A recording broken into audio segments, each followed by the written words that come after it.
O Alex Calmo mandou aqui, ó. Quem financia tudo isso? Vai irradiar essa guerra? Eu tenho a impressão que é dali que saem as armas contrabandeadas que financiam o crime no mundo. Estou certo? Cara, o tráfico internacional de armas, ele é muito... Assim como toda atividade ilícita transnacional, ele é muito complexo. Aí sim, aí a gente está falando em complexidade no seu sentido mais lógico. São redes de ilícitos, né? Então, esse mercado extremamente rentável de armas, ele é alimentado com armas do mundo inteiro. E principalmente onde tem conflito, você vai, principalmente no pós-conflito, né?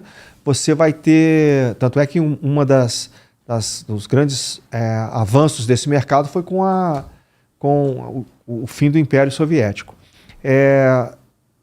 Todas essas guerras ao redor do mundo, de forma direta ou indiretamente, elas, principalmente quando uma guerra, quando um conflito, ele envolve um ator armado não estatal. Então, por exemplo, o próprio Hamas. O Hamas, existe todo um esforço para poder regenerar o arsenal do Hamas. Então, essas redes que são utilizadas, elas também abastecem o tráfico internacional de armas. Tá? Todo conflito que é irregular, né, dirigido, protagonizado por atores armados não estatais, eles têm uma propensão maior ainda de contribuir para esse tipo de crime. Existe uma relação muito, muito próxima entre guerra e crime, tá? Muito próxima entre guerra e ilícito. E o tráfico de armas, ele faz parte disso. Principalmente nesses grupos... Principalmente os grupos armados organizados, né, que são... Heitor Santiago, coronel, o que nossas forças policiais podem aprender com a IDF e Mossad no combate a grupos irregulares? Cara, a gente tem tanto para aprender com eles, quanto eles têm para aprender com a gente. Tá ok? O que eu acho mais interessante, o que a gente precisa observar, é como esses grupos armados, eu já fiz menção anteriormente, eles constroem a territorialidade deles. Tá? Esse processo com que o Hamas, por exemplo, domina a faixa de Gaza é muito próximo do que um grupo armado criminal constrói a sua territorialidade dentro de uma comunidade no Rio de Janeiro, por exemplo. Então a gente precisa estudar esses conflitos e tem muito muito ensinamento a extrair. Mas, por exemplo, a gente precisa entender que a França travando uma contra-insurgência na Argélia, os Estados Unidos travando uma contra-insurgência no Afeganistão, no Vietnã, Israel travando uma contra-insurgência na Cisjordânia, é diferente da gente travando uma contra-insurgência no território nacional, né? Ou realizando uma operação de imposição da lei e da ordem no território nacional.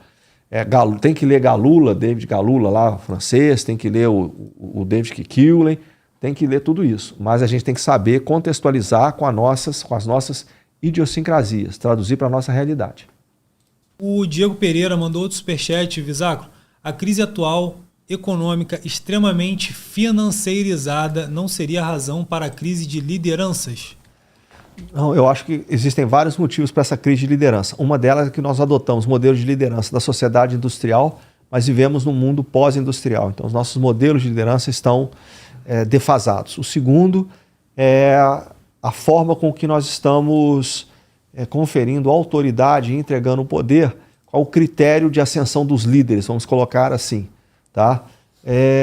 Um dos aspectos muito importantes da liderança é a comunicação. Um dos aspectos. Mas hoje, essa capacidade de comunicação tem subtraído outras virtudes que o líder tem que ter. Então, vamos pegar um exemplo. O próprio presidente Zelensky, sem que entrar no mérito da liderança dele. Mas qual o principal atributo dele? A questão da comunicação. Ele ascendeu por ser um bom comunicador. Não é isso? E aí a gente tem que questionar, sem fazer juízo de valor do atributo, só me veio a cabeça dele que a gente falou de comunicação, se ele reúne em igual condições os outros atributos que um bom líder deve ter. Mas hoje, entendam isso, hoje das principais demandas nossas hoje, das principais crises é liderança. Se vocês quiserem fazer alguma coisa de útil, invistam em liderança, no desenvolvimento de liderança. Para você, para o grupo de vocês, no nível que você está, Ah, mas eu sou um chefe de uma equipe pequena, eu tenho um restaurante, ou sou um executivo de uma grande corporação. Invistam no desenvolvimento, na educação e desenvolvimento de líderes. Os coaches perceberam isso, né? Cara, os coaches vão mais ou menos nessa pegada, mas eu acho que ainda é algo relativamente superficial, tá? Talvez seja uma demanda, realmente, tem gente ter, nunca pensei nisso, mas eles vão mais ou menos nessa onda. Mas eu acho que é mais, a educação de líderes é algo muito mais profundo, tá? Educação e desenvolvimento de líderes é algo muito mais profundo. É isso. Mas, quando fala de líderes, eu acho que faltam líderes hoje no mundo. Acho que o mundo hoje enfrenta uma crise global de liderança. Eu acho que faltam, eu não diria Moshe Dayan e Lawrence, que foram, acima de tudo, líderes militares. Eu diria que faltam Henry Kissinger, eu diria que faltam Konrad Adenauer. Isso eu acho que a gente está fazendo muita falta mesmo. Muita. E a consequência disso? A consequência disso é guerra, cara. É guerras desnecessárias, guerras brutais e um risco crescente de violência que não precisava. Foi o que eu falei. A Rússia se aproximar da China hoje, do ponto de vista geopolítico, é uma atrapalhada da diplomacia ocidental. Hoje a gente está falando em o risco de uma escalada para um conflito nuclear no leste da Europa.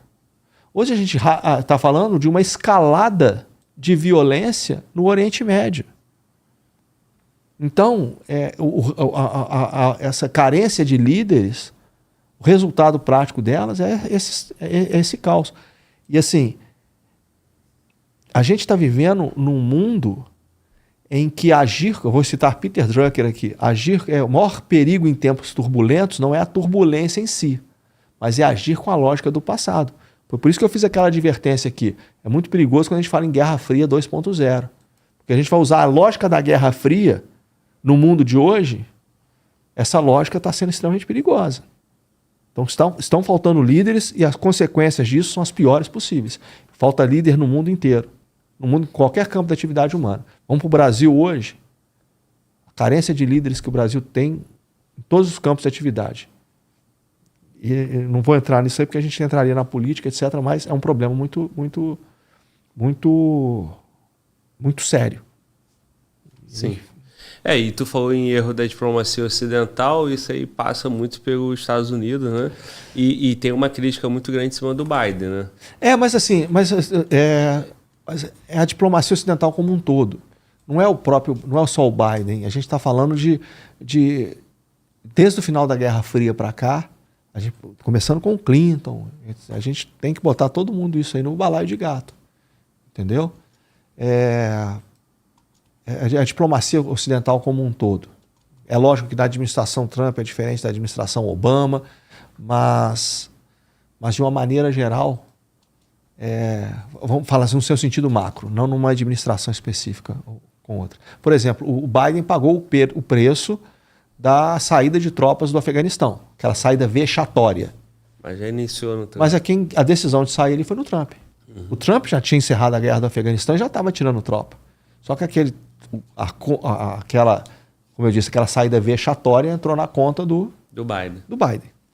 É isso? Mas se isso está na conta se isso iniciou, a decisão foi do Trump, em contrapartida do Trump tinha uma comunicação e sinalizações mais diplomáticas com a Rússia.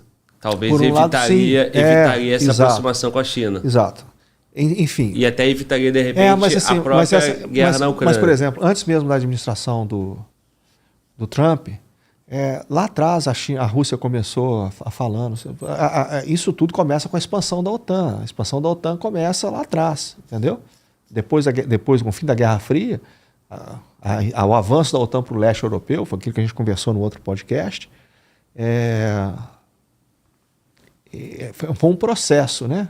Que envolve várias administrações. Então a gente fala da diplomacia ocidental no seu sentido macro, tá?